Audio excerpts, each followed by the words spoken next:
The deep discovery looked exactly like what it was, a serious research vessel built for the kind of work that doesn't make headlines. I stood on the dock in Guam watching the crew prep equipment, feeling that familiar mix of excitement and nerves that comes before a really deep dive. "You must be Scott Nguyen." The guy walking toward me had the kind of confident stride that comes from years of running operations. "Kyle Castillo, surface coordinator. Dr. Flores is finishing up some last-minute prep, but he wanted me to get you oriented." I shook his hand, noting the firm grip and the way his eyes were already scanning the equipment behind me. "Good to meet you. This is some serious gear you've got here. Best in the business." Kyle led me toward the submersible bay where the Hadal Explorer sat in its cradle like a titanium egg. "Let's go over your credentials real quick. Make sure we're all on the same page." I rattled off the usual stuff. 15 years of technical diving, deep sea equipment recovery, underwater archaeology support. Kyle nodded along, but I could tell he was really listening when I mentioned my deepest solo dives and emergency ascent training. "Challenger Deep's a different animal," he said, pulling up the descent profile on his tablet. 7 hours down, minimum 4 hours at depth for the research work, 7 hours back up. You'll be in that tin can for 18 hours minimum. I've done longer. Which was true, though not at 35,000 feet underwater. Kyle walked me through the communication protocols, emergency procedures, surface support timeline. Professional stuff. But I noticed he kept glancing toward the main lab where I could see Dr. Flores through the windows, hunched over what looked like charts or documents. "He's been planning this dive for months," Kyle said when he caught me looking. "Really excited about the bacterial samples you'll be collecting down there." Something in his tone made me think there was more to it, but before I could ask, a gruff voice called out behind us. "You the diver?" I turned to see a wiry guy in coveralls approaching, wiping his hands on a rag that had seen better days. Everything about him screamed, "Master Technician." "Chase Barker," he said, not offering the greasy hand. "I keep the Hadal Explorer running. You break my equipment, I break your face." Noted. I liked him already. Chase spent the next hour walking me through every system on the submersible. Life support, ballast controls, emergency ascent procedures, backup communication arrays. The guy knew his stuff, and more importantly, he cared about it. When someone's life depends on your equipment working perfectly under crushing pressure, that kind of obsessive attention to detail isn't optional. "She's rated for 40,000 feet, Chase said, patting the titanium hull. "Pressure sphere's been tested to twice that, but down in Challenger Deep, you're still looking at over 16,000 pounds per square inch trying to turn you into paste." Comforting. It should be. Means I built it right. He showed me the emergency beacon, the backup power systems, the manual ballast release that could save your life if everything else failed. Dr. Flores has some special recording equipment he'll be bringing. Don't touch it. Before I could ask what kind of special equipment, Kyle's voice crackled over the ship's intercom. "Weather windows confirmed.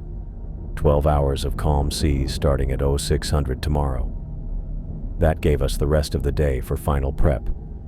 I found a quiet spot on deck and went through my usual pre-dive routine.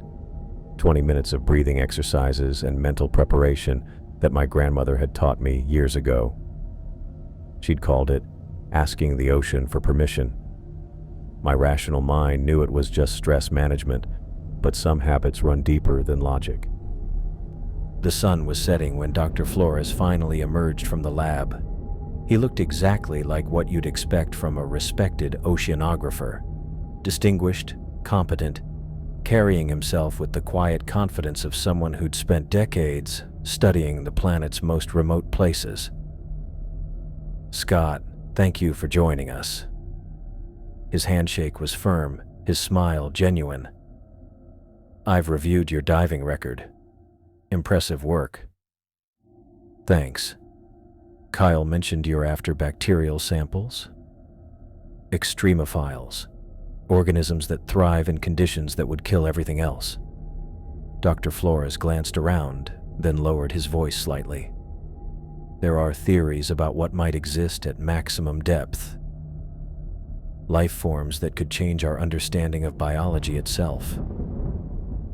Something in his tone reminded me of Kyle's earlier hesitation, like there was more to this mission than collecting microbes.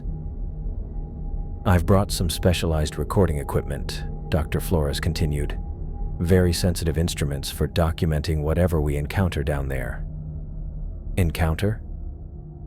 You never know what you might find in the deepest places on Earth. That night I lay in my bunk listening to the gentle roll of the ship and thinking about tomorrow's dive. Challenger Deep. The deepest accessible point on the planet. As a kid, I'd read everything I could find about Jacques Picard's historic descent in 1960, imagining what it would feel like to drop 7 miles straight down into a world no human was meant to survive. Now I was about to find out. At 0500, the ship came alive with pre-dive activity. Chase ran final systems checks while Kyle coordinated with weather services and confirmed our surface support timeline. Dr. Flores appeared carrying a waterproof case I hadn't seen before, along with what looked like reference materials wrapped in protective plastic. "Ready?" he asked as we approached the Hadal Explorer. I nodded, though something about his expression made me think he was asking about more than just the dive itself. The submersible's cabin was cramped, but efficiently designed. 2 seats, instrument panels covering every available surface, a single viewport that would be our window into the abyss. Dr. Flores secured his equipment, while I ran through the pre-dive checklist with Chase. "Bring her home safe," Chase said as he sealed the hatch. The crane lifted us off the deck and swung us out over the Pacific. For a moment we hung suspended between the ship and the ocean, caught between 2 worlds. Then the winch lowered us toward the water, and I felt that familiar transition from the chaos of surface operations to the peaceful silence that waits beneath the waves. The Hadal Explorer settled into the water with barely a splash. Kyle's voice came through the communication system, clear and professional. "Surface control to Hadal Explorer. You are cleared for descent. Have a safe dive." I released the ballast and felt the submersible begin to sink. Through the viewport, the bright blue of tropical surface water started its slow transformation toward the deep indigo that meant we were leaving the world of sunlight behind. Dr. Flores sat quietly beside me, occasionally checking his instruments, but mostly just watching the water darken outside our window. Whatever he was really looking for down there, I had the feeling we were about to find it. The water outside our viewport shifted from that brilliant tropical blue to something deeper, more serious. I watched the depth gauge tick past 200 meters as we entered what marine biologists call the twilight zone, that in-between world where sunlight starts losing its battle against the ocean's darkness. "Descent rate holding steady at 2 meters per second, I reported, more for my own peace of mind than because Dr. Flores needed the update. He'd been quiet since we started down, occasionally glancing at instruments I didn't recognize mixed in with his standard research gear. The color change always gets to me. Blue fading to indigo, then to something that isn't quite black, but isn't anything else either. It's like watching the world slowly forget what light means. I've done this transition hundreds of times, but it never stops feeling like crossing into another dimension. At 1,000 meters, the real show started. Bioluminescent creatures began appearing outside our lights like living fireworks, flashes of blue and green that lasted just long enough to make you wonder if you'd actually seen them. "Vampire squid," I said, pointing to a translucent shape drifting past. "And there's a deep-sea anglerfish with its lure going full blast." Dr. Flores nodded but didn't seem particularly interested in the wildlife. Instead, He was studying what looked like an old nautical chart, the kind of thing you'd expect to find in a maritime museum rather than a cutting-edge research submersible. The paper looked weathered, covered in markings that definitely weren't standard oceanographic notation. "Interesting chart," I said, trying to get a better look. He folded it quickly. "Historical reference material. Sometimes the old explorers noticed things that modern science overlooks." The marine snow started getting heavier as we dropped deeper. That constant shower of organic debris that drifts down from the surface like an underwater blizzard. Dead plankton, fish scales, bits of seaweed, all of it slowly decomposing as it falls toward the bottom. It's beautiful in a weird way, but it also reminds you that everything up there eventually ends up down here. 6,000 meters. We were officially in the abyssal zone now, where the pressure would crush a human body instantly, and most creatures look like something out of a nightmare. The submersible's hull creaked occasionally. Normal thermal adjustment, nothing to worry about. But each sound reminded me that we were completely dependent on Chase's engineering to keep the ocean from turning us into paste. "Tell me something, Scott," Dr. Flores said suddenly. "In all your years of diving, have you ever encountered anything that challenged your understanding of what's possible?" I kept my eyes on the instruments. "Define challenged." "Things that don't fit into neat scientific categories. Phenomena that make you question whether we really understand what's down here." "You mean like sea monsters?" I couldn't keep the skepticism out of my voice. "I've seen some weird stuff, sure. Deep-sea creatures that look pretty alien. But everything I've encountered has a perfectly reasonable biological explanation." Dr. Flores was quiet for a moment, then asked, "What about things beyond current scientific understanding? Not necessarily supernatural, just not yet explained by conventional knowledge." I adjusted our ballast as we passed 7,000 meters. The temperature outside had dropped to just above freezing, though our internal systems kept the cabin comfortable. "I'm a practical guy, Dr. Flores. I believe in what I can measure and document. The ocean's full of mysteries, but they're mysteries waiting for better science, not magic." "Of course." But something in his tone suggested he wasn't entirely convinced by my answer. 8,000 meters. Mount Everest inverted. I always mention this milestone to whoever I'm diving with because it puts things in perspective. We were deeper underwater than the highest mountain on Earth reaches into the sky. The pressure outside was now over 800 times what we'd experience at sea level. "You know," Dr. Flores said, consulting his mysterious chart again, "maritime legends from around the world contain remarkably consistent descriptions of encounters in the deepest trenches, creatures of unusual intelligence, lights that don't match any known bioluminescence patterns." "Sailors see a lot of things after months at sea," I said. "Isolation, stress, maybe some creative drinking. Not exactly reliable witnesses." "Perhaps."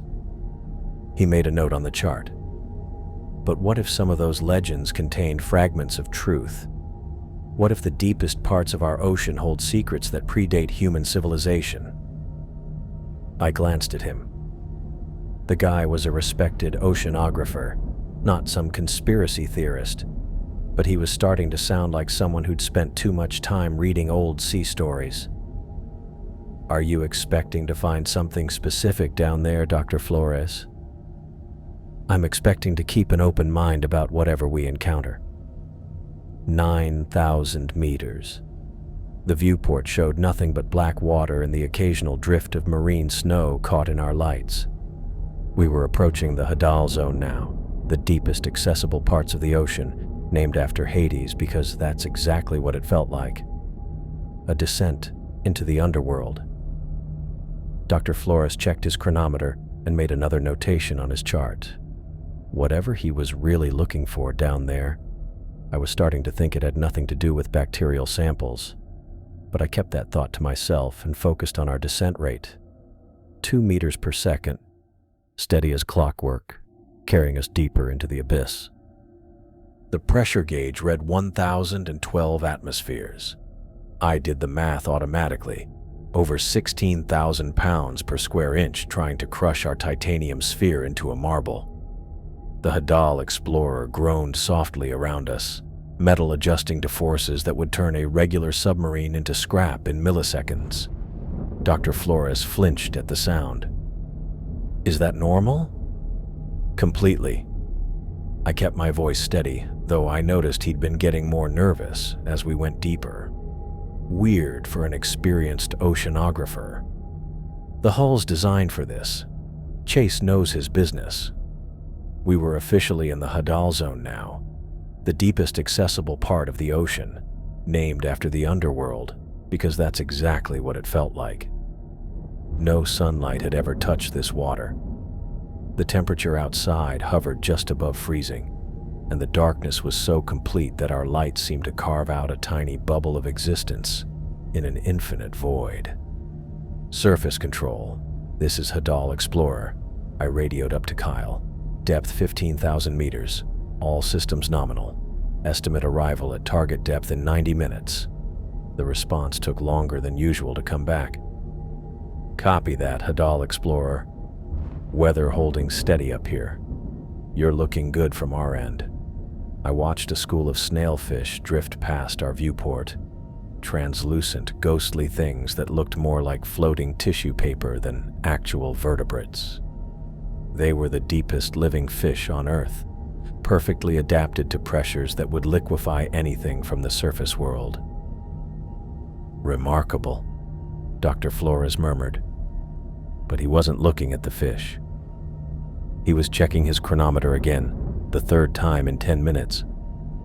"We're making excellent time. Something special about our arrival time? The deepest point requires optimal timing for proper sample collection." He made another note on that mysterious chart of his. "Certain conditions are more favorable than others." I adjusted our descent angle to follow the trench walls, using sonar to navigate between the underwater mountain ranges that rose on either side of us. The ping echoes came back, painting a picture of impossible geography. Cliffs that dropped straight down for thousands of feet, rocky formations that had never seen daylight, a landscape as alien as anything on another planet. At 18,000 meters, I spotted something I'd never seen before. Massive xenophyophores, single-celled organisms the size of dinner plates, attached to the rock walls like alien flowers. They were beautiful, in a completely unsettling way, proof that life found ways to exist, even in the most impossible places. Dr. Flores was taking pictures with equipment that definitely wasn't standard research gear. The camera looked military-grade, and the flash system was way more sophisticated than anything you'd need for bacterial samples. "Interesting specimens," I said, nodding toward the xenophyophores. "Indeed." But he was photographing the rock formations around them, not the organisms themselves. The geological structures down here tell fascinating stories. 20,000 meters. The radio lag was getting noticeable now. Each transmission to the surface took several seconds to make the round trip. We were so deep that even radio waves struggled to reach Kyle's team above us. "Surface control, Hadal Explorer. Passing 20,000 meters. Systems holding steady." The pause stretched longer this time before Kyle's voice crackled back. "Roger. Hadal Explorer. You're approaching the deepest accessible point on Earth. How's it feel down there?" I looked out at the absolute darkness pressing against our viewport, felt the weight of 7 miles of water above us, and tried to put it into words. "Like we're not supposed to be here." Dr. Flores glanced at me sharply. "What do you mean?" "Just the psychological pressure. This deep, you start feeling like you're trespassing in a place meant for different kinds of life." I checked our ballast systems, making sure we could still control our descent rate. "It's normal. Happens to everyone on their first trip to maximum depth. But even as I said it, I realized it wasn't entirely true. Something about this descent felt different from my previous deep dives. Maybe it was Dr. Flores' nervous energy, or the way he kept checking that chronometer like we had an appointment to keep. Maybe it was the specialized equipment he'd brought, or those cryptic references to encounters and optimal timing. Or maybe it was just the simple fact that we were dropping toward the deepest point on Earth, carrying secrets I didn't understand into a darkness that had never known human presence. The Hadal explorer continued its steady descent. 2 tiny humans in a titanium bubble, falling through the crushing depths toward whatever waited for us at the bottom of the world. The lights died, not flickered, not dimmed, just gone. 1 second I was watching our depth gauge tick past 20,000 meters. The next second we were sitting in darkness so complete it felt like being buried alive. What the hell? I fumbled for the emergency lighting controls, muscle memory taking over while my brain tried to catch up. The backup power should have kicked in automatically. Should have. Dr. Flores' breathing got sharp and fast beside me. Scott, what's happening? Electrical failure. Complete system shut down. I found the manual power switches and started flipping them one by one. Nothing. This shouldn't be possible. We've got 3 independent electrical systems. The silence was worse than the darkness. No hum from the life support fans, no electronic beeps from the instruments, no static from the radio. Just our breathing and the occasional creak of the hull adjusting to pressure that could crush us into paste if anything went wrong. I grabbed the emergency flashlight from its mount and clicked it on. The beam carved out a tiny circle of reality in our titanium tomb, showing Dr. Flores hunched over his instruments with an expression I couldn't read. Surface control, this is Hadal Explorer. I tried the radio, knowing it was dead but needing to try anyway. Static, not even static, just empty silence. Kyle, do you copy? Nothing. How long do we have? Dr. Flores asked, and his voice was way too calm for someone trapped 7 miles underwater in a dead submersible. Life support's on independent battery backup. 8 hours of oxygen, maybe 10 if we stay calm and don't move around much. I started working through the emergency checklist, testing each system manually. Emergency beacon should still be transmitting our position. Kyle knows exactly where we are. But even as I said it, I was doing the math. Surface rescue operations took time to organize. Getting another submersible down here would take hours, assuming they could even locate us without radio contact. And that was if everything went perfectly. Can we surface manually? Dr. Flores pulled out a small flashlight of his own and started checking his equipment. Not without electrical power for the ballast pumps. We're stuck at neutral buoyancy until someone gets our systems back online. I tried the backup radio again. Still nothing. This doesn't make sense. Complete electrical failure like this just doesn't happen. Chase tested every circuit before we launched. The temperature was already starting to drop. Without the heating system, the cabin would slowly match the near-freezing water outside. I calculated maybe 6 hours before hypothermia became a serious problem, assuming our other systems held up that long. Dr. Flores was muttering something under his breath while he worked with his gear. Numbers, it sounded like. Countdown numbers. But not in English. What language is that? I asked. He stopped muttering. Just trying to stay calm. Meditation technique. I'd heard a lot of meditation techniques over the years. That wasn't one of them. Dr. Flores, is there something you're not telling me about this dive? I kept my voice level, but the question had been building for hours. The mysterious equipment, the cryptic comments about encounters, the way he'd been checking his chronometer like we had an appointment to keep. Because right now would be a really good time for complete honesty. He was quiet for a long moment, his flashlight beam moving over instruments I still didn't recognize. Sometimes, Scott, the ocean reveals things that challenge our understanding of what's possible. That's not an answer. It's the only answer I can give you right now. The hull creaked around us, a reminder that we were sitting in a metal bubble surrounded by crushing darkness and pressure that wanted to kill us. 7 miles of water pressed down from above, and somewhere up there, Kyle was probably going crazy, trying to re-establish contact. I tried the radio one more time. Surface control, Hadal Explorer, emergency situation, complete electrical failure at maximum depth. Please respond. Silence. Dr. Flores continued his quiet counting in that strange language, and I realized that whatever was really happening down here, the electrical failure might be just the beginning. I grabbed the emergency lighting kit, my hands shaking as I tried to get the backup systems working. The manual switches weren't responding, and I was starting to think we might be completely screwed when I saw it. A glow outside the viewport that made me freeze mid-reach.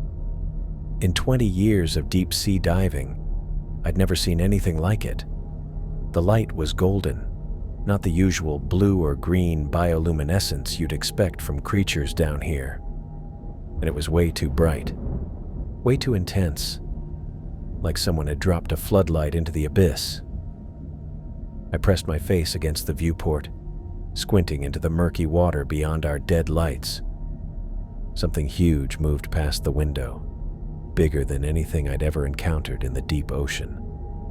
The golden glow got brighter, throwing weird shadows around our dark cabin and making every instinct I had scream that we were in serious trouble. Through the water, I caught glimpses of what looked like massive tentacles moving around our submersible, but they weren't the random searching movements of a hunting predator. This thing was being deliberate, purposeful, intelligent. "Dr. Flores," I whispered, not taking my eyes off the window. "Are you seeing this?" He grabbed my arm, his fingers digging in hard enough to bruise. "Don't move," he said, and his voice was way too calm for someone watching a sea monster investigate our disabled sub. "Stay completely still." The way he said it, like he knew exactly what was out there, sent ice through my veins. The creature seemed to be studying our vessel, those massive appendages moving with careful precision around the Hadal Explorer's hull. I could feel vibrations through the titanium as it touched different sections, testing, examining. My brain kept trying to categorize what I was seeing, running through every deep-sea species I'd ever encountered, but nothing matched. Then I saw it. An enormous eye, golden and ancient, appeared at the viewport. It had to be 3 feet across, with an intelligence behind it that made my stomach drop. The thing was looking right at me, not just seeing me, studying me, thinking about me. My mind raced, trying to make sense of what I was seeing while pure terror flooded my system. We were trapped 7 miles underwater in a dead submersible, and something the size of a building was deciding whether we were interesting enough to keep alive. The golden light pulsed in slow, rhythmic patterns, like a heartbeat, like communication. This wasn't any species I'd ever heard of. Too big, too smart, too aware. "What the hell is that thing?" I managed to get out. Dr. Flores was pulling equipment from his mysterious case, his movements quick and practiced. "Something that's been waiting a very long time to meet us." The golden light pulsed again, and I realized the patterns weren't random. They had structure, meaning. Dr. Flores started talking in low, careful tones, not to me, to the thing outside, using those same strange words I'd heard him muttering during our electrical failure. But now they sounded like actual language, like he was trying to have a conversation with a creature that shouldn't exist. The massive eye blinked once, slowly, and the golden light shifted to a different pattern, almost like it was answering him. "Dr. Flores," I said, my voice barely working. "What the hell is going on?" The sounds coming through the hull weren't random. They had rhythm, structure, like actual language. Deep, resonant tones that vibrated through the titanium and into my bones, but organized in patterns that my brain kept trying to decode, even though it made no sense. Dr. Flores kept talking back in that flowing, ancient-sounding language, nodding like he was having a perfectly normal conversation with something that shouldn't exist. He'd gesture toward me occasionally, and those massive golden eyes would shift in my direction, studying me with an intelligence that made my skin crawl. "What the hell are you doing?" I finally managed to get out. "Quiet." Dr. Flores held up his hand without looking away from the viewport. "Please, Scott, this is 30 years of work happening right now." 30 years? I stared at him, then back at the creature outside. The thing's attention wasn't predatory. It was curious. Like it was trying to figure out what I was, the same way I was trying to figure out what it was. But that level of awareness, that obvious intelligence, didn't match anything in the biological textbooks. The creature made another series of sounds, longer this time, and Dr. Flores actually smiled at a sea monster while we sat trapped in a dead submersible 7 miles underwater. "Dr. Flores, I need you to start explaining things right now." He turned to me, and his expression was completely different from the nervous oceanographer who'd been checking his chronometer all day. This was someone who'd been waiting his entire career for this moment. "His name is Glaucus," Dr. Flores said, like that explained anything. "He's not a sea creature, Scott. He's the last survivor of a civilization that existed on this planet millions of years before humans evolved." My brain just stopped working for a second. "That's impossible."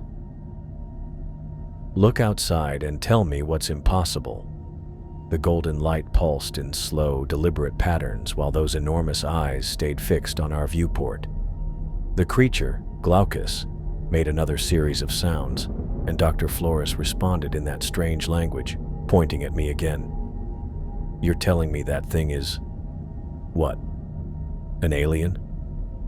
"Not alien. Terrestrial. His people were here first."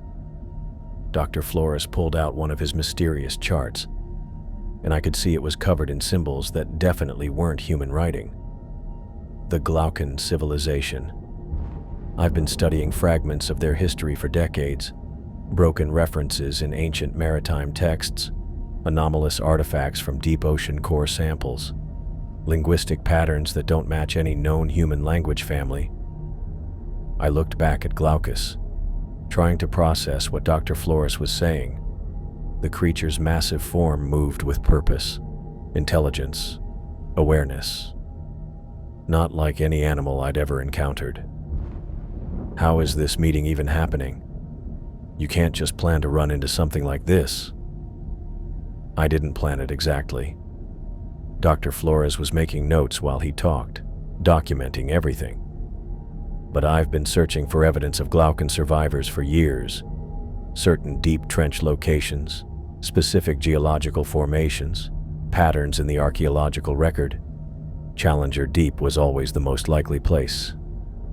Glaucus made a longer series of sounds, more complex than before, and Dr. Flores listened carefully before responding. The conversation was getting more involved, like they were moving past basic introductions into actual communication. What's he saying? He's asking about you, about human diving technology, how we're able to reach these depths. Dr. Flores paused in his translation. He's been alone down here for a very long time, Scott. Longer than you can imagine. The weight of that hit me harder than the pressure outside. This being had been sitting in the deepest part of the ocean, completely isolated, for who knows how long. And now we'd stumbled into his world with our titanium bubble and our electrical problems. How long? Dr. Flores asked Glaucus something in that flowing language, listened to the response, and went pale. Approximately 2.3 million years. I stared at him. That's not possible. He remembers when his civilization fell. He was there. Dr. Flores turned back to the viewport where Glaucus waited patiently for our conversation to continue. Scott, everything we think we know about Earth's history, about the development of intelligence on this planet, we're wrong. We're not the first. The golden light pulsed again, and I realized those patterns weren't random bioluminescence. They were communication, expression, maybe even emotion. This thing, this person, was trying to talk to us, and somehow Dr. Flores had figured out how to talk back. My entire understanding of reality was crumbling, and we were still trapped in a dead submersible at the bottom of the world. Dr. Flores turned back to me, his face lit by that golden glow from outside. He's telling me about his people, the Glaucans. The name sounded ancient, even when he said it in English. Through the viewport, Glaucus waited patiently, while those massive eyes stayed focused on our conversation. They weren't like us, Dr. Flores continued, listening to another series of those deep musical sounds. Their civilization reached heights we can't imagine. Cities that existed in multiple dimensions simultaneously. Technology that could manipulate matter at the quantum level. I watched Glaucus's tentacles move in slow, graceful patterns around our submersible. The golden light pulsed in rhythm with Dr. Flores's translation, like the creature was confirming every word. But they became obsessed with transcendence, moving beyond physical existence entirely. Dr. Flores paused as Glaucus made a longer, more complex series of sounds. They wanted to merge their consciousness with cosmic forces, to become something more than biological beings. The way Dr. Flores said it made my stomach drop. What happened? They succeeded, partially. Dr. Flores was taking notes while he translated, documenting everything. But they couldn't control what they unleashed. The barriers between dimensions started breaking down. Reality itself began unraveling. Glaucus made what sounded like a mournful sound, and the golden light dimmed slightly. Even without understanding the language, I could hear the grief in those tones. The surviving Glaucans had to stop it. They sealed the rifts their experiments had created, but the cosmic forces they'd contacted. Dr. Flores shook his head. Those forces banished them to the deepest places on Earth as punishment for their arrogance. I stared at Glaucus through the viewport. This being had lived through the destruction of an entire civilization, had watched his people's greatest achievements become their downfall. How long has he been alone down here? Dr. Flores asked the question in that flowing language, and Glaucus responded with a series of sounds that seemed to go on forever. Since the banishment. 2.3 million years, give or take a few thousand. Dr. Flores looked at me. He was a scholar among his people, a historian. When their civilization fell, he was tasked with preserving their knowledge and culture. The weight of that responsibility hit me like a physical blow. Millions of years of carrying the entire history of a lost civilization, with no one to share it with. No one who could understand. That light, I said, watching the golden patterns pulse around us. It's not bioluminescence, is it? Bioenergy manipulation. The Glaucans developed it before their fall. Dr. Flores gestured toward the complex light patterns. He's showing us mathematical concepts, star charts from when his people were still building cities. It's like having a living library of pre-human science. Glaucus made another series of sounds, and Dr. Flores smiled. He's asking about you specifically, about human diving technology, how we're able to reach these depths. Me?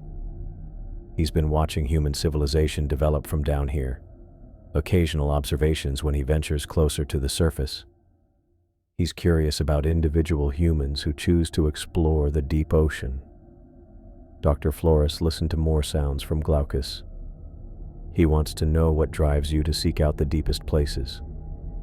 I looked at those enormous golden eyes studying me with obvious intelligence. The terror I'd felt when I first saw him was fading, replaced by something I couldn't quite name. Awe, maybe, or recognition. "Tell him." I paused, trying to figure out how to explain something I'd never really understood myself. "Tell him I've always felt like the ocean was calling me, like there were answers down here that I needed to find." Dr. Flores translated, and Glaucus responded with what sounded almost like approval. The golden light brightened, forming patterns that seemed to dance around our submersible. "He says your grandmother's stories were closer to truth than you realized." My blood went cold. How does he know about my grandmother? He can sense things about people. Memories, connections, spiritual awareness. Dr. Flores was still translating as Glaucus continued. "He says humans who are drawn to the deep ocean often carry ancestral memories of when your species was younger, when some humans still remembered that they weren't alone on this planet." I thought about all those nights listening to my grandmother's stories about sea spirits and underwater kingdoms. Stories I'd dismissed as folklore. "The archaeological evidence I've been studying for 30 years, Dr. Flores said quietly. "Fragments of Glaucan artifacts, linguistic patterns that don't match any human language family, deep ocean core samples with impossible materials. It all led me here."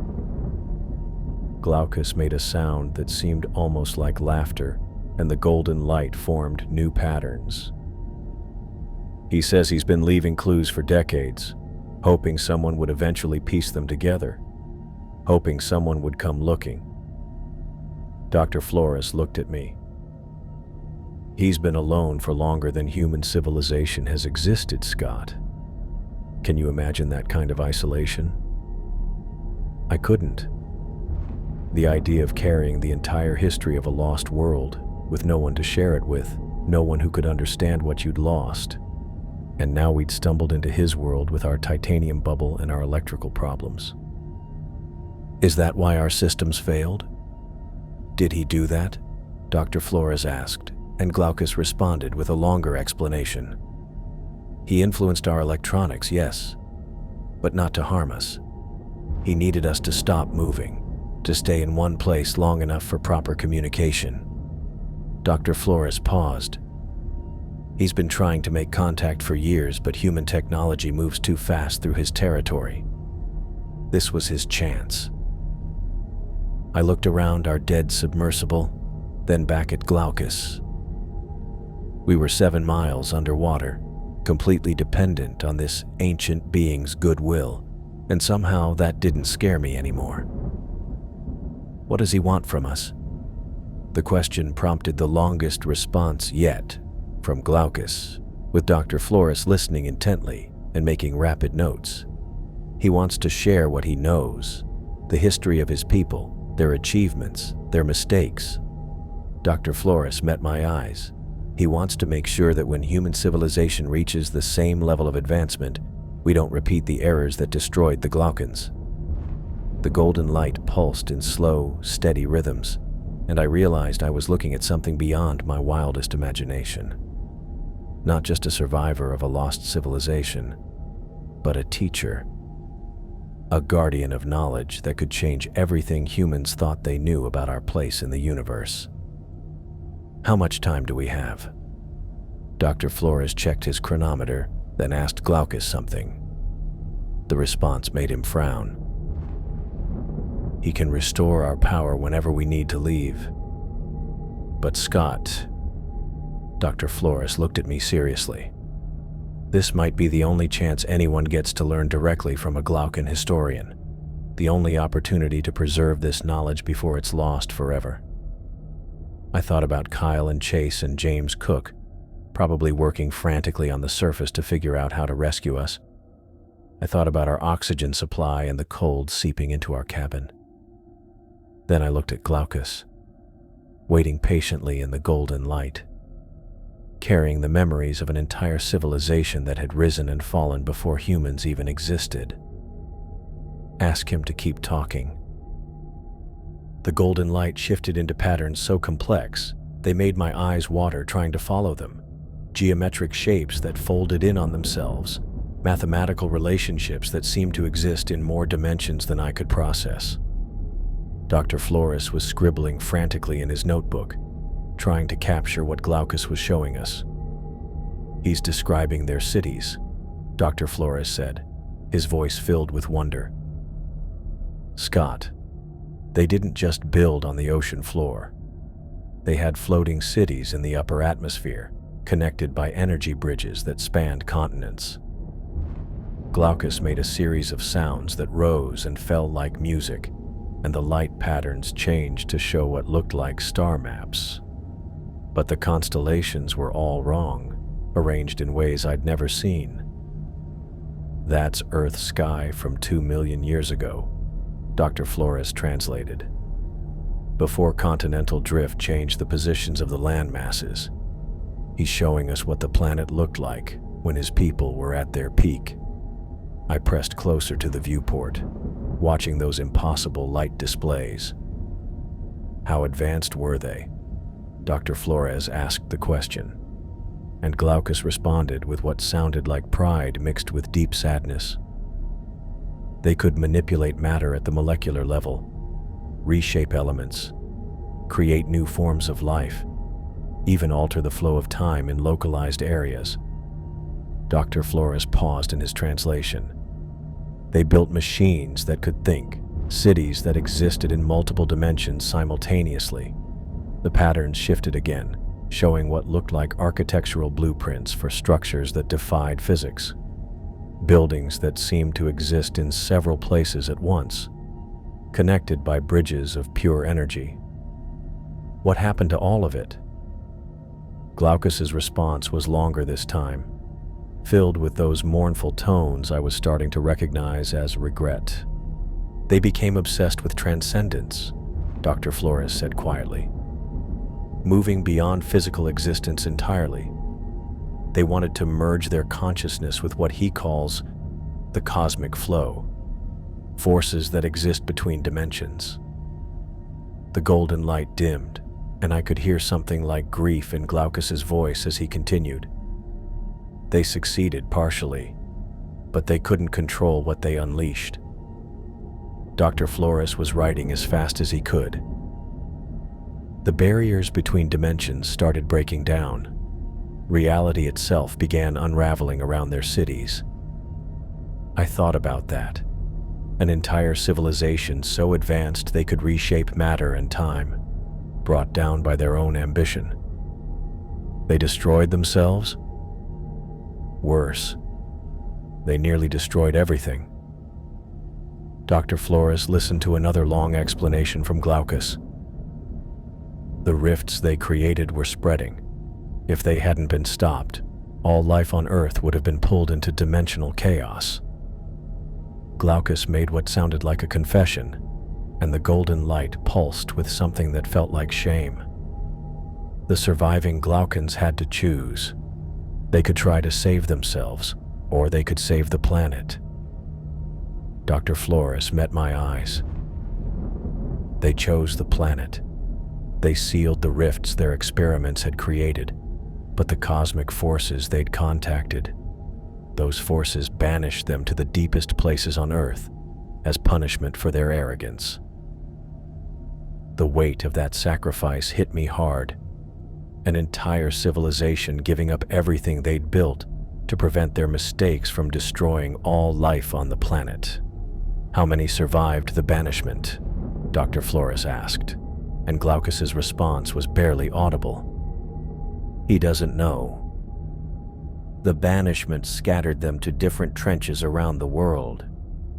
He's been alone here for so long that he'd started to wonder." Dr. Flores paused. He'd started to wonder if his memories of the Glaucan civilization were real, or just products of isolation-driven madness. I looked at those enormous golden eyes studying us through the viewport. 2 million years of solitude, carrying the entire history of a lost world, with no one to confirm that any of it had actually happened. "But we're proof," I said. "We're proof that his memories are real." Dr. Flores translated, and Glaucus responded with what sounded like relief so profound it made my chest tight. "Yes, our ability to understand him, to learn his language, to document his history, it validates everything he's preserved." Dr. Flores was still taking notes. "Scott, we might be the first confirmation he's had in millions of years that his civilization actually existed." The golden light brightened, forming new patterns that seemed almost celebratory. Glaucus began making more complex sounds, and Dr. Flores struggled to keep up with the translation. "He's asking about human civilization, how we've developed, what we've learned about the ocean, whether we might avoid the mistakes that destroyed his people." I thought about that question. "What do you think? Are we heading for the same kind of disaster?" Dr. Flores asked Glaucus, who responded with what sounded like careful consideration. "He says human civilization is still young. We haven't reached the level of advancement where cosmic transcendence becomes possible. But he's concerned about our relationship with technology, our tendency to pursue power without understanding consequences." The patterns shifted to show what looked like warnings, images of energy spiraling out of control, reality fracturing at the edges. "He wants to teach us," Dr. Flores said. "Share what the Glaucans learned, help us avoid their mistakes when we eventually reach that level of development." I checked my watch and felt a jolt of panic. "Dr. Flores, we've been down here for over 3 hours. Kyle's going to send a rescue team." But Dr. Flores barely glanced at his chronometer. "This is the most important conversation in human history, Scott. The rescue can wait." Glaucus made another series of sounds, and the golden light formed patterns that looked like mathematical equations. "He's teaching me advanced language concepts now, showing me how Glaucan communication works on multiple levels simultaneously." Dr. Flores was writing so fast his handwriting was barely legible.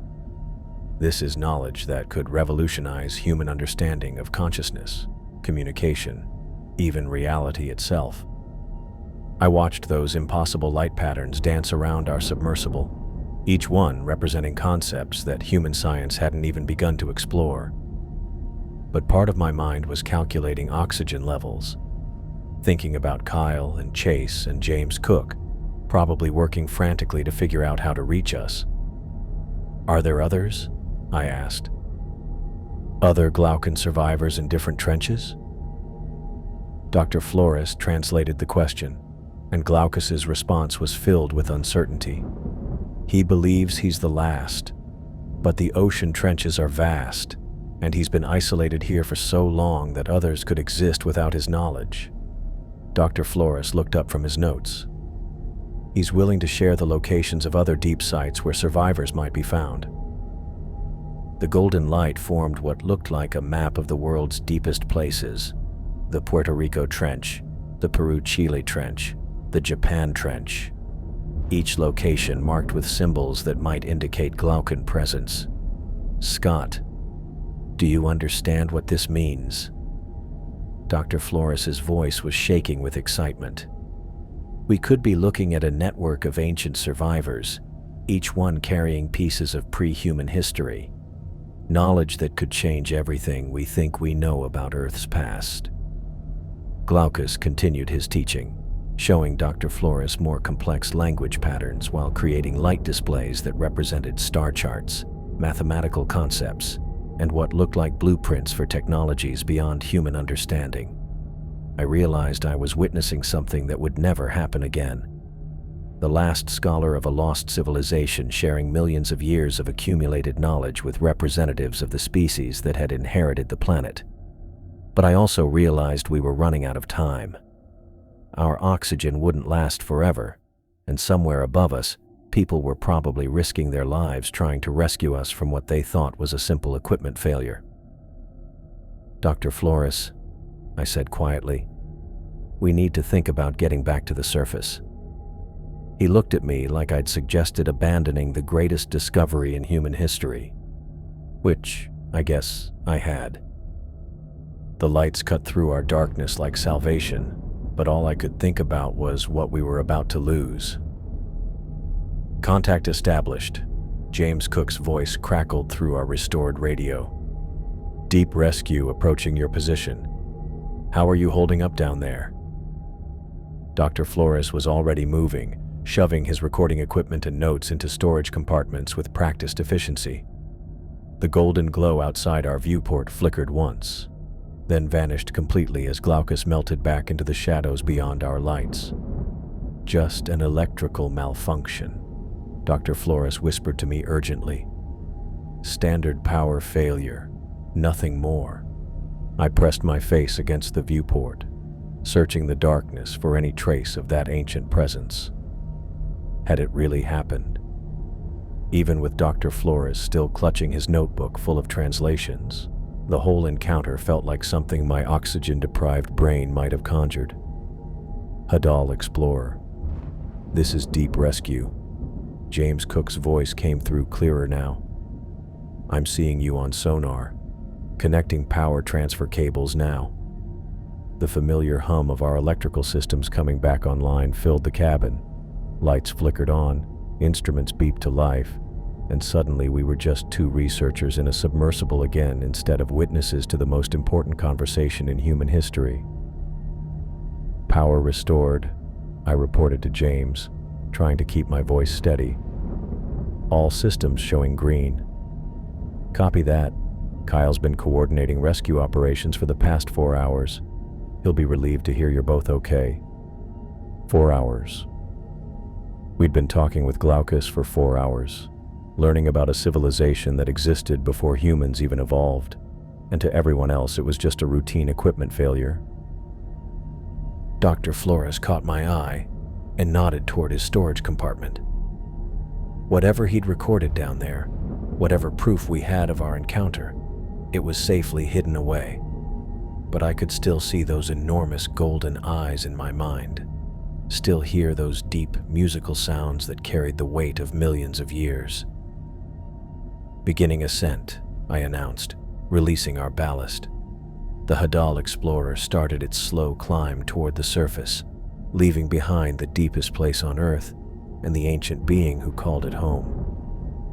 James Cook's submersible stayed close during our ascent, his lights creating a small bubble of visibility in the vast darkness. "Kyle wants a full debrief when we reach the surface," he said. "Standard procedure for equipment failures at depth." "Of course," Dr. Flores replied, but he was already working on his official report. I watched him write careful notes about bacterial samples and geological formations, leaving out any mention of golden lights or impossible conversations. As we rose through the different layers of ocean, I felt something fundamental shift inside me. The water outside our viewport changed from absolute black to deep purple, then to the familiar blue-green of the middle depths. Schools of fish drifted past our lights. Bioluminescent jellies pulsed in the distance, and everything looked exactly the same as it had during our descent. But I wasn't the same. None of this was the same. At 15,000 meters, Dr. Flores slipped me a pair of headphones connected to his recording equipment. The playback was crystal clear. Our voices, Glaucus's deep musical responses, Dr. Flores's translations of concepts that human science hadn't even begun to explore. Proof that it had all been real. "Remarkable data collection," Dr. Flores said loud enough for James to hear over the radio.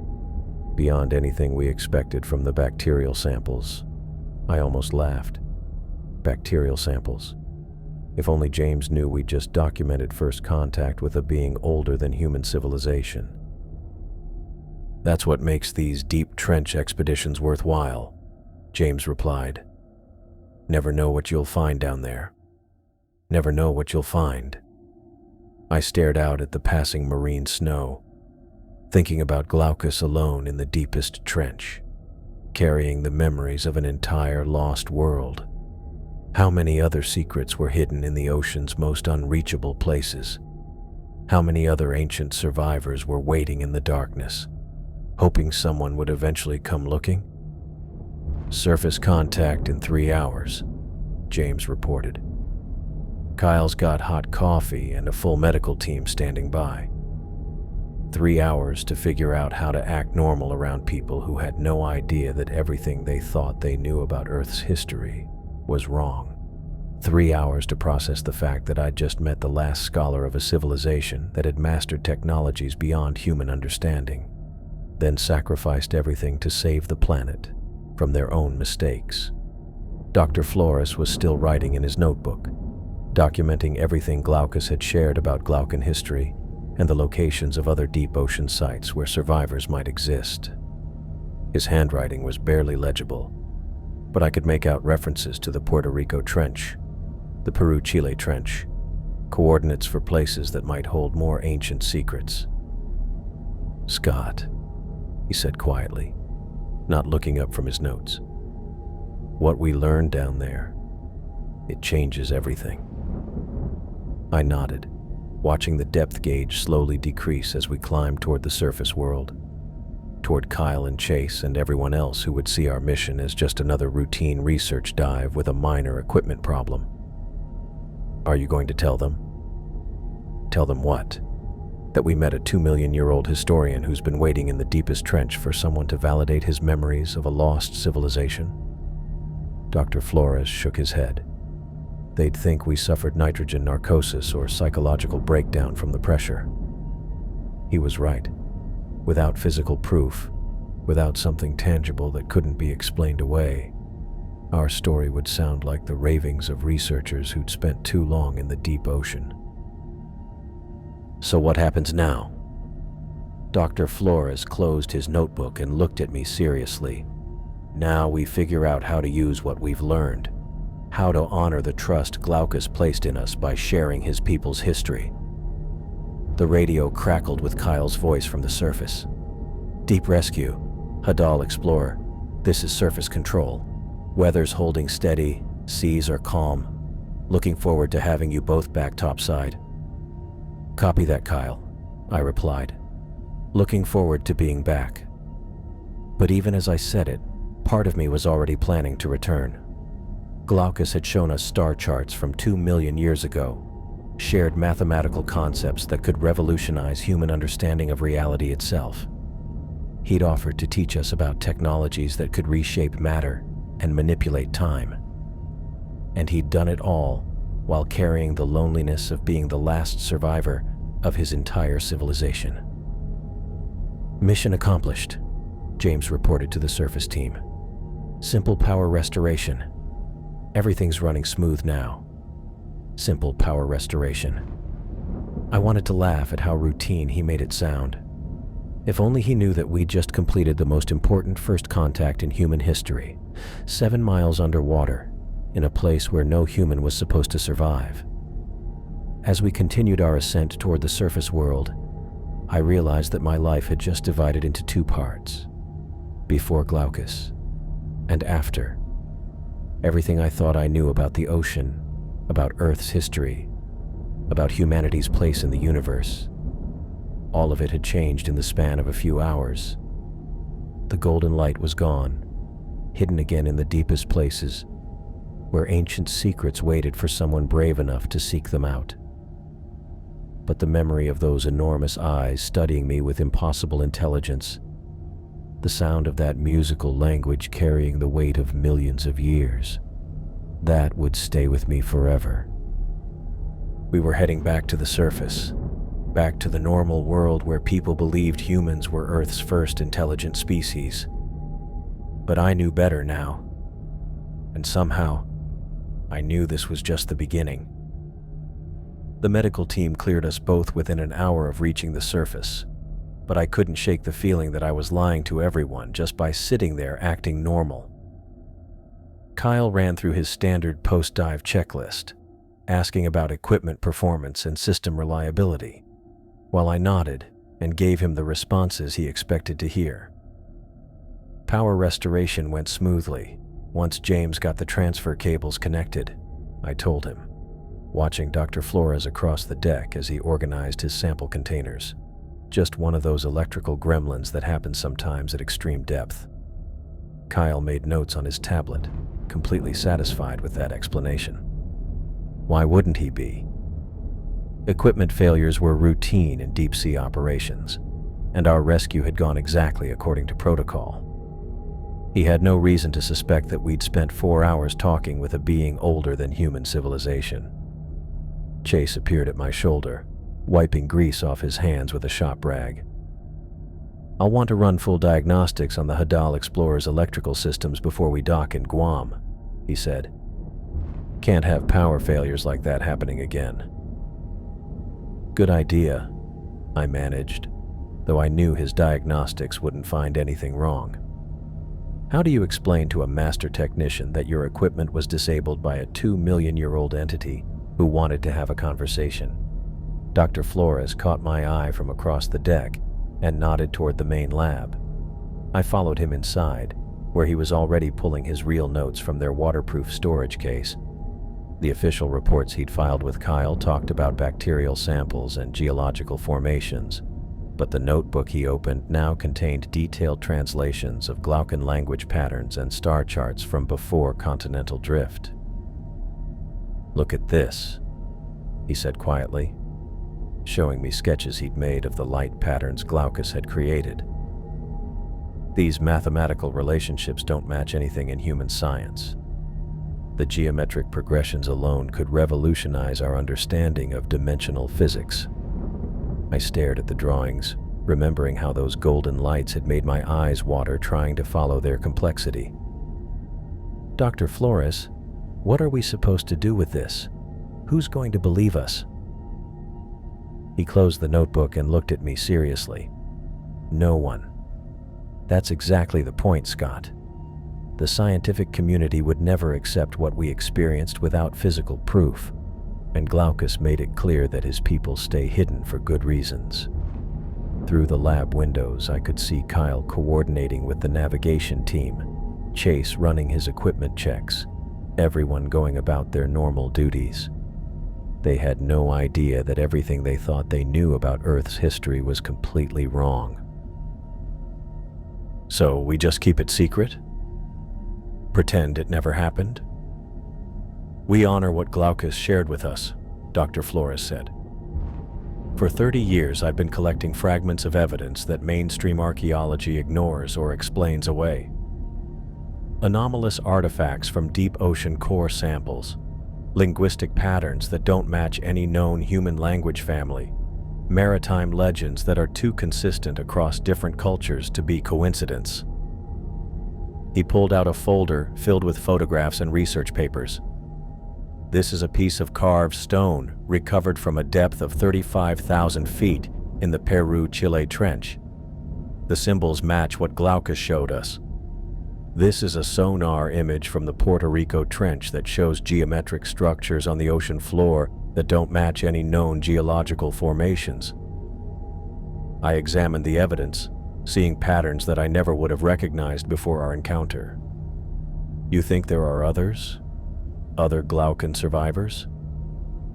Glaucus believes he's the last, but the ocean trenches are vast.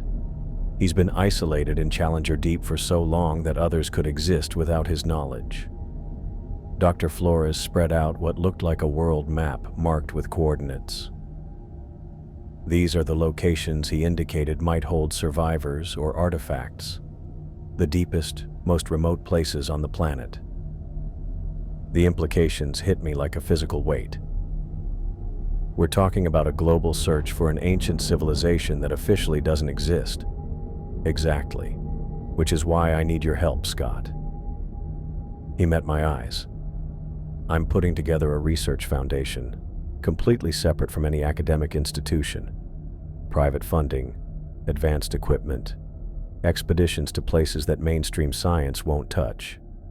I thought about Kyle and Chase, about my regular diving contracts and the normal life I'd built around technical operations. That made sense. Dr. Flores, I'm just a dive pilot. I'm not a researcher or archaeologist. You're the only human being besides me who's had direct contact with a Glaucan survivor. You've heard their language, seen their technology, experienced their intelligence firsthand. He gestured toward his notes. Glaucus responded to you, Scott. He was curious about you specifically, not just humans in general. That was true. I remembered those enormous golden eyes studying me, the way the light patterns had shifted when I spoke. What exactly are you asking me to do? Join the Foundation. Learn everything I can teach you about Glaucan civilization. Help me plan expeditions to the sites Glaucus identified. Dr. Flores paused, and eventually returned to Challenger Deep to continue building our relationship with him. The idea of going back, of seeing Glaucus again, sent a jolt of excitement through me that I tried to suppress. The scientific community would destroy both our careers if they found out. The scientific community thinks they understand Earth's history based on incomplete evidence. They're wrong, and we have proof. He closed the folder. The question is whether we're brave enough to pursue the truth, even if it means working outside conventional channels. I walked to the lab window and watched the Pacific Ocean stretching endlessly in all directions. Somewhere beneath those waves, in trenches so deep that sunlight had never reached them, ancient beings might be waiting with knowledge that could change everything humans thought they knew about their place in the universe. How long do I have to decide? Take all the time you need. But Scott, Dr. Flores joined me at the window. What we learned down there, it's bigger than both of us.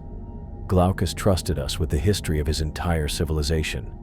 We owe it to him and to humanity to do something meaningful with that trust. That night, I lay in my bunk staring at the ceiling while the Deep Discovery cut through calm seas toward Guam.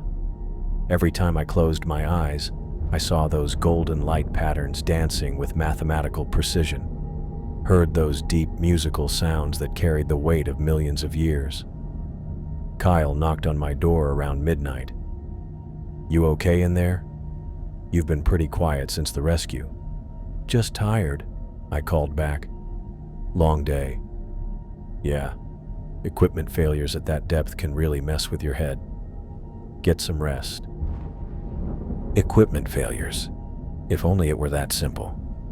I pulled out my phone and started researching the locations Dr. Flores had shown me. The Puerto Rico Trench, 8,000 meters deep and largely unexplored. The Peru-Chile Trench, where that carved stone with Glaucan symbols had been recovered. The Japan Trench, the Kermadec Trench. Dozens of abyssal depths where ancient secrets might be waiting. My grandmother used to tell me stories about sea spirits and underwater kingdoms, tales I dismissed as folklore. But Glaucus had known about those stories somehow, had sensed the connection between my childhood fascination with ocean mysteries and the reality of his existence. Maybe she'd been trying to prepare me for something like this all along. I thought about my regular diving contracts, the predictable technical operations that paid well and kept me busy. Safe work that didn't challenge everything I thought I knew about reality. Then I thought about Glaucus, alone in the deepest trench for 2 million years, carrying the memories of an entire lost civilization. By the time we reached Guam, I'd made my decision. I stared at the contract for 3 weeks before signing it. The Meridian Research Foundation looked legitimate enough on paper. Private oceanographic research, deep-sea archaeology, marine biology studies in unexplored regions. Dr. Flores had done his homework. The foundation had proper funding, scientific credentials, even a small fleet of research vessels equipped with the kind of advanced submersible technology that most universities could only dream about. What the paperwork didn't mention was that we were essentially hunting for the remnants of a civilization that predated humanity by millions of years. "Welcome to the team," Dr. Flores said, when I finally walked into the Foundation's headquarters in San Diego. The building looked like any other marine research facility from the outside, but the basement levels told a different story. Advanced computer systems, linguistic analysis software, and walls covered with charts marking the deepest ocean trenches on the planet. "How many people know what we're really doing here?" I asked, watching technicians calibrate equipment that looked more military than academic. "Core team of 12. Everyone else thinks we're studying extremophile bacteria and deep ocean geological formations." Dr. Flores led me through a corridor lined with photographs of abyssal landscapes. The beauty of legitimate cover stories is that they're not entirely false. We are studying life in extreme environments, just not the kind of life our funding sources expect. He showed me to what would become my office, though calling it an office was generous. More like a study room filled with books about maritime archaeology, deep-sea diving techniques, and linguistic analysis. The centerpiece was a large monitor displaying a rotating 3D map of ocean trenches worldwide, each one marked with depth measurements and exploration status. "Your first assignment is learning everything I can teach you about what we've discovered so far," Dr. Flores said, pulling thick binders from a locked filing cabinet. 30 years of research into anomalous deep ocean artifacts, linguistic fragments that don't match any known human language family, and maritime legends that are too consistent across different cultures to be coincidence. I opened the first binder and found myself looking at photographs of carved stones recovered from depths where no human civilization should have existed. The symbols matched what I remembered from Glaucus's light displays, geometric patterns that seemed to shift and change even in static photographs. This piece came from 38,000 feet down in the Peru-Chile Trench, Dr. Flores explained. The carving techniques don't match any known human technology, and carbon dating puts the organic material embedded in the stone at over 1 million years old. The implications made my head spin. "How long have you been collecting this stuff?" "Since graduate school. I started noticing patterns in deep ocean core samples that didn't fit conventional geological models. Structures that looked artificial, materials that shouldn't exist at those depths, acoustic anomalies that suggested large-scale construction projects in places where nothing should be able to build anything."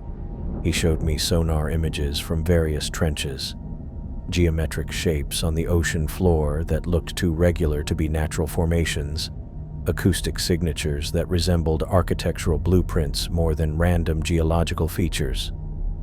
"The academic community explains these away as unusual mineral formations or equipment malfunctions," Dr. Flores continued. "But when you start mapping them globally, patterns emerge.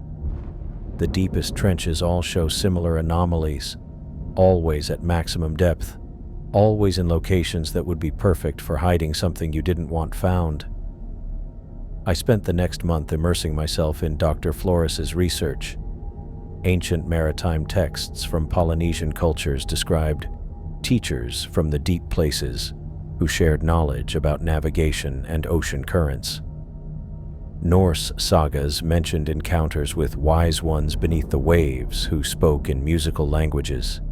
Even landlocked civilizations had legends about ancient beings who emerged from the deepest waters to share wisdom with early humans. "The consistency is remarkable," Dr. Flores explained during one of our evening research sessions. "Different cultures, different time periods, different continents, but the descriptions match. Ancient beings of great intelligence living in the deepest parts of the ocean, occasionally making contact with humans to share knowledge." "You think Glaucus wasn't the first contact?" I think Glaucan survivors have been carefully observing human development for millennia, occasionally intervening when they felt it was safe or necessary. He pulled out a world map covered with pins marking locations of deep dweller legends. Look at the distribution. Every major ocean trench has associated folklore about ancient teachers or sea spirits. The linguistic training proved even more challenging than the historical research. Glaucan communication operated on multiple levels simultaneously. Tonal patterns that carried emotional context, harmonic frequencies that conveyed mathematical relationships, and bioluminescent displays that added visual grammar to spoken concepts. Think of it as learning to speak in music and mathematics at the same time, Dr. Flores said, playing recordings of our conversation with Glaucus. Each sound carries multiple layers of meaning, and the light patterns provide additional context that modifies everything else. I practiced for hours each day, learning to recognize basic Glaucan phonemes and their associated meanings. Simple concepts like greeting, acknowledgement, and curiosity. Dr. Flores had developed a rough translation system based on our encounter, but he admitted it was probably only capturing a fraction of what Glaucus had actually communicated. "We're like children learning their first words," he said. Glaucus was being incredibly patient with us, simplifying his language to concepts we might be able to understand. The Foundation's submersible technology impressed even someone with my experience. The Abyssal Pioneer was a next-generation deep-sea vehicle capable of reaching any depth on the planet, with life support systems rated for extended missions and communication arrays that could maintain contact with the surface, even from the deepest trenches. 48-hour operational capacity, the chief engineer explained during my orientation. Independent life support, emergency ascent capability, and recording equipment that can document everything from acoustic signatures to electromagnetic anomalies. I ran simulation after simulation, learning the Pioneer's systems until I could operate them blindfolded. The submersible represented everything I'd dreamed about as a technical diver: the ability to reach any depth, explore any environment, and survive in conditions that would instantly kill unprotected humans. But the real test came when Dr. Flores announced our first expedition.